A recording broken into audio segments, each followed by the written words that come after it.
Illinois lawmakers want to create a system to prevent misidentification of human remains.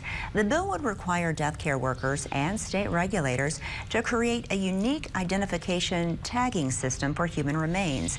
It also would create a tracking system for bodies from the time someone dies until they're put in their final resting place.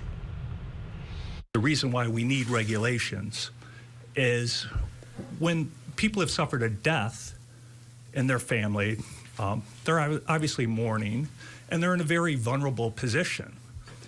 And it's easy for unscrupulous people to take advantage of them at that point. We want to make sure that doesn't happen. The legislation comes after a Carlinville funeral home gave families the wrong ashes from their loved one's cremation.